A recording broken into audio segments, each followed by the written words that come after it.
Hey there, residential leases, three keys to harmony and bliss. So when I first started etching out some details on this little chat, everything good comes in threes. So I thought, hey, why not?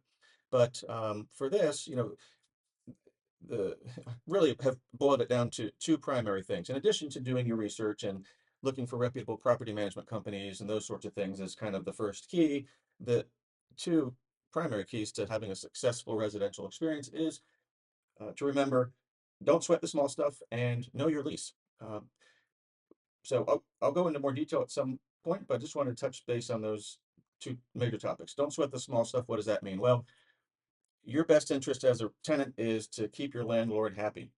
I know you have rights, and I know um, that you expect the landlord to uphold their end of the lease and to, provide you with decent property, with decent service, and all those sorts of things. Yeah, blah blah blah. Well, the reality is don't sweat the small stuff. You want to keep them happy. You don't want to nitpick. You don't want to bug them for little piddly things that you can go to Home Depot and buy for 15 bucks and fix your situation.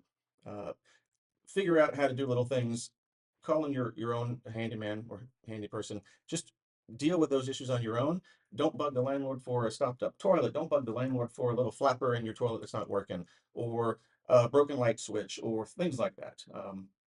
You know, disclaimer, if you're going to do light switch, you need to hire an electrician, blah, blah. So anyway, um, just remember that it's a two-way street. Yes, they want to, as a tenant, you want to make sure that you have a nice home to live in, but you need to make sure to keep your landlord and the property manager happy. And you want to save the nitpicking and the bugging for the big stuff. The odds are there's likely going to be big stuff, and you prefer your landlord to deal with those issues timely and not give you a hassle. And the less you bug them about, the more willing they're going to be. The other big issue is an obvious one, in my opinion, is to know your lease. You need to read your lease. You may not understand it. I'm happy to explain it to you, but the reality is when you have issues, you need to follow the procedures in the lease for uh, having those dealt with. There are specific steps most often in leases for providing written notice. It tells you how you need to provide it. It tells you how many days you need to give them to fix the scenario. More often than not, I get calls from tenants who tell me they've spent the last 3 or 4 months dealing with issues with their landlord, that they're not fixing issues, they're not fixing this, they're not treating for these issues. And I come to find out that all they've been doing is sending emails or phone calls. And, while that may work in most situations with leases, if you don't follow the specific procedures, by the time you get to me, we're going to have to start. We're going to have to start over. We're going to have to start establishing uh, the correct procedures so that uh, you've established your rights to move forward and enforce the lease. Bottom line, don't just sign it blindly. Review it.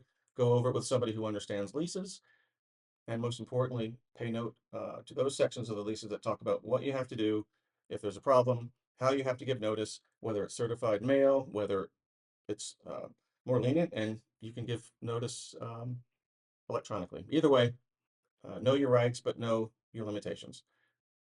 Give me a call if you have any questions. Bye bye.